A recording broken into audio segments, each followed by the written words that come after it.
Welcome back, guys, to another of Doc's comic pickups.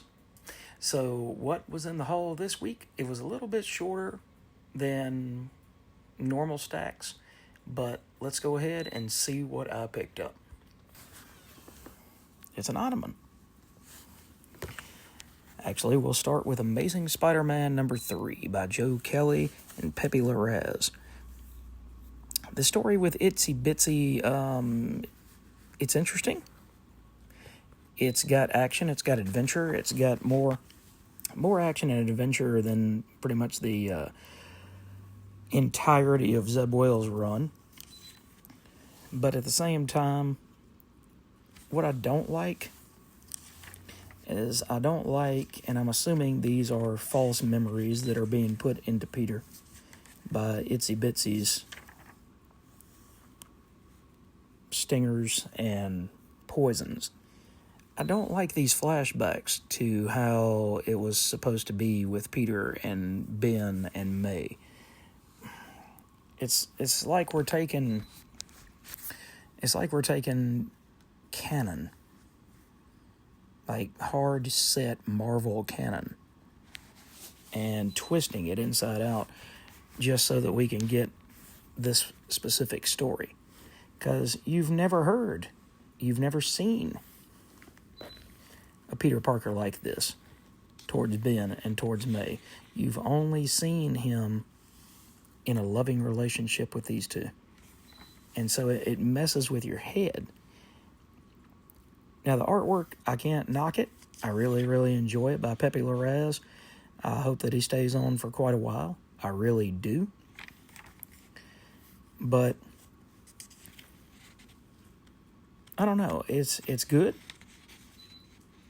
It's exciting. It's got action and adventure. So I don't really know what more I'm looking for in an ASM. Maybe it's the simple fact that ASM has been bad for so long that it's hard to accept something that's greater than what was. But I will say that I do enjoy these books. I've heard that John Romita Jr. is coming back to do an issue here, I think issue 6. So I'm looking forward to that. But like I said, I do enjoy Pepe Larraz's artwork. It is absolutely exceptional. And I hope that they keep him around for quite a long time. I'll talk about this one in my greatest hits. But this is Batman 616. This is the facsimile edition.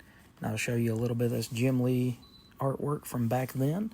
This is the last issue that I'm missing as far as the original run of Hush. So now that I've got that, as soon as I can put all those books together, then I will come back and talk about this one at more detail. But it does have Ra's al Ghul, who's holding the other sword. All right. At long last, we get the finale of Grommets, and it does not disappoint. This is by Rick Remender with writing also by Brian Posehn, and then art by Brett Parsons. And you get this daydream scenario where the skater kids are attacking the jocks, and the main kid just rips the dude's heart right out of his chest. So you've got these two small town cops here, and they're harassing the skater boys because they're saying, hey, our jocks, they were just having a party and you guys busted in and started messing things up. So they didn't really take their accounts seriously. And even the dad and the boys were like, hey, this wouldn't have anything to do with the fact that these guys are state champions, now would they? Is that why you're so willing to sweep this under the rug? So you've got this awesome 1980s vibe for people that grew up in the 80s and the skater culture and BMX culture and things like that. This book absolutely hits home. It's a slice of life, and I kind of hate to see it go, although it's taken so long to get the 7th and final issue out that it kind of breaks your heart to see it go. So hopefully we will get more in the world of grommets very, very, very soon. All right, next up, we have Jumpscare, issue 3 of 4. This is by Cullen Bunn, Danny Luckert, and Jim Campbell. And we finally get to meet Grindhouse, who's kind of sickly, looking almost like the Kingpin with multiple heads. And he fights Jumpscare, but it comes to find out that that's not really what he wanted. He's not here to fight Jumpscare. Instead, he's here to recruit her to help fight against some of these evil beings, the Leviathans. And it comes out that the Leviathans are really the ones pulling the strings behind everybody. It's not really Grindhouse or anybody like that. Instead, it is these Leviathans. And the Leviathans control everything. So he says, I don't want to fight you. Let's work together. And since we are both given our powers by some Leviathan technology, then that means, the enemy of my enemy, the enemy of my enemy is my enemy. I believe that's how that goes. I might have messed that up. But what I'm trying to say with that is not everything is as you think it is when you first see it. So there's layers to this story. That's what I really like. I hate that it's only 4 issues to start with. I'm really hoping that we get some more Jumpscare in the meantime. But all of these cool weapons and things like that Cullen Bunn is coming up with, like the Digger's Pick from Death Mine 1981. Who knows if that's a real movie or not. But it might be a B movie, and so you get the Death Pick. And that's what Jumpscare chooses to protect herself with at that time. But you've still got her trying to save her sister, trying to now apparently befriend and jump on board with Grindhouse. And in the end, she just wants to be a hero. She wants to enjoy the way that life jumps at her because she loves these horror movies so much, and she wants to better the world, have fun, and enjoy using all of these weapons from these zany, wacky movies in order to become the best superhero that she can possibly be. Next up, we have The Moon is Following Us, issue number 9 of 10. I'm not going to lie, this issue really hit home with me. It was a gut punch of emotion. You have Sam and Duncan who are trying to save their daughter Penny, who's been asleep all this time. And something has happened to Duncan. We don't really know what, but Sam is in for the fight of her life on her own, except the nightmares that Penny have come out to assist her. And through this issue, you get to see how far Sam will go to protect her child. She's trying to get her out of there at all costs. She sees this bridge that might be the way home, and she's getting torn to pieces by this light until Duncan shows up to save her. And you have an amazing part in here where, spoiler, so turn away for about another 10 seconds, you get Penny waking up. So that's a positive. But then at the end, something happens to Duncan, and he gets completely separated from the other two. So to go back and read this in full when the 10th issue hits is going to be an emotional roller coaster that I don't think anybody imagined. We all know that Daniel Warren Johnson can pull at the heartstrings, and that he has a way of telling these emotional stories while at the same time finding a way to put as much action and adventure and wrestling and just bombastic excitement into these books as humanly possible. He pours his heart and his emotions and everything that he is into these books to make them the best comic books that you can read. So I think The Moon is Following Us issue 9 is definitely my pick of the week. And if you're not reading this, you need to get the trade when it comes out. You need to find a way to find the back issues. eBay's there 1,000 different ways. But you need to be reading this book. All right, and the next to last issue is this awesome Killing Joke cover of Mark Spears' Monsters, issue number 4 from King Spot. And Mark is the writer and artist here.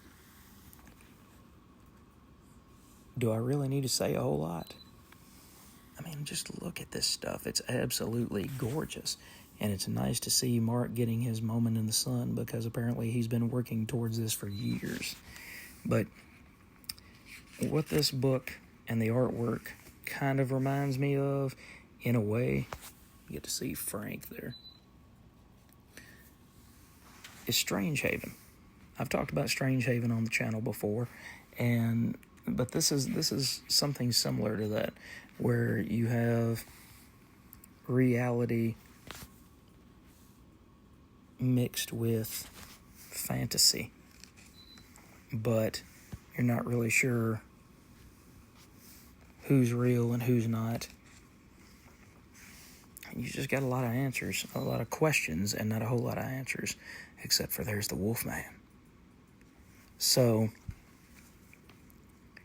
I'm just digging this cover, man. This cover is awesome. Of course, a Brian Bolland cover on the original book of The Killing Joke was amazing cover, but this one homages it in such a way that unless you just absolutely hate Brian Bolland, or you hate the Joker, or you hate Batman, or you hate superheroes, you're going to love that cover. And that's, Joker is smiling like the devil. His smile is just as devilish, if not more, than the Joker's. So, congratulations again to Mark Spears and King Spot. That is a really, really cool cover. By the way, in case you didn't notice, here is a facsimile of the DC Bullet that would have been at the top of the original Killing Joke cover. So, he did not miss a lick with that one. Alright guys, and the last issue here is issue 112 of The Walking Dead. There's a lot of F-bombs in this book, so I'm not going to flip through there. And there's a lot of violence in this book as well. But we get to see Rick still coming as a positive force against Negan. He's trying to move against Negan any way that he knows how. And Negan is tired of these things. He's tired of having to go through and pretty much just keep having the same conversation with Rick. And Rick doesn't care. He's like, these are my people, and I'm supposed to be protecting them from you. But you are hurting them, you're emotionally scarring them, you are not treating us with respect. And Negan pretty much says, F you and F that. So this is, again, not too long after Negan had come around. He'd started in issue 100. But they're still riding high off of Negan and Lucille and Rick as the three protagonists. Lucille, of course, being the infamous baseball bat. So that is what I picked up this week. I told you it was a little bit smaller stack than usual, so this video is going to be a little shorter than usual. But I really enjoyed Mark Spears' Monsters issue 4. I enjoyed the heck out of reading Walking Dead Deluxe issue 112. I've said it before, but I can't believe that we're almost finished with that run. I think we're somewhere in the neighborhood of 80 issues left. Yeah, 81 issues actually. So if they continue to do it twice monthly, and they don't pick it up to 4 or 5 issues in 1 month like they did before, then we'll be done with this. I want to say in about another 4 years. 3.5, 4 years. The moon is following us. Bring the Kleenex when you go back and read that. When you read that, because that one will get you. That one, with its mix of emotion for mothers and children and fathers and children and husbands and wives, all of that mixed in together, it will absolutely just break your heart all over again. And you had ASM in there. You had, what else did you have in there?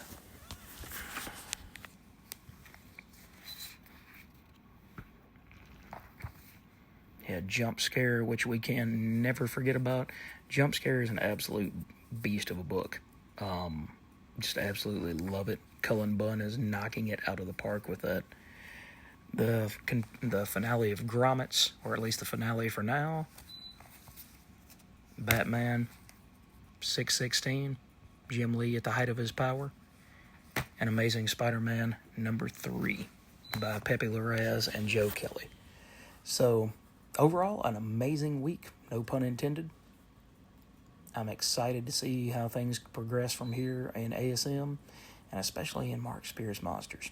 I just can't get over how good a book that is. But anyway, guys and ladies, that is our books for the week.